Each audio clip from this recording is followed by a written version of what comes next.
Typically, if you want to be a writer and you want to run things, stay in television. If you want to be a director and you want to run the show, go work in features. It's kind of the great divide in town.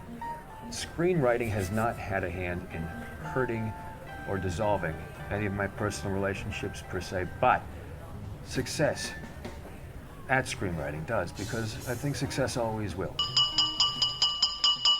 No matter what social circumstance I'm in, I never want to tell someone what I do. It's a different discipline to write screenplays and teleplays than it is to sit and write a novel. When I sense art, I leap at it. You know, I think, oh my God, that was almost art. If I'm anywhere in the world and someone asks you what I do for a living and I say I write television, the next statement to me is not a statement, it's a question. When you're a lawyer, you don't get the look. But if you say you're a writer, you get the look. It's always, well, why is TV so bad? And the look is, how do I interrogate this person in front of me to find out how real what they do is?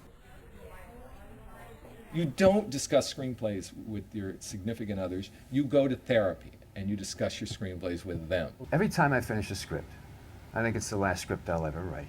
I look back and I see something funny in the script. I say, that's the last funny line I'll ever write. Certainly, I don't know how I did it. Directors who are not writers don't understand. Producers absolutely don't understand, because they will give you notes that, first of all, you're like, where the hell did that come from? That doesn't piss me off. In fact, I take that as somewhat of an existentialist experiment, or it's part of, the hostile universe that we exist in as writers.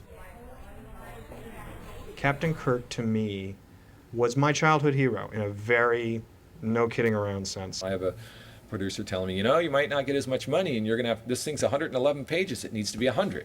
Somebody I identified with, wanted to be like, wanted to have as many women as he had, wanted to have two best friends like Bones and Spock, shoot phasers. I mean, it was just like the childhood identification of this figure. And I go, where's this arbitrary, what 11 pages are you going to cut? What limb are you cutting off my body that I might need? The people that write a movie that you might think is a dopey Hollywood movie, they're not faking it. They're not writing down to their audience. That really is the best they can do. You think you know me because I say I'm a writer. That gives you a whole impression of who I am and what I must be like.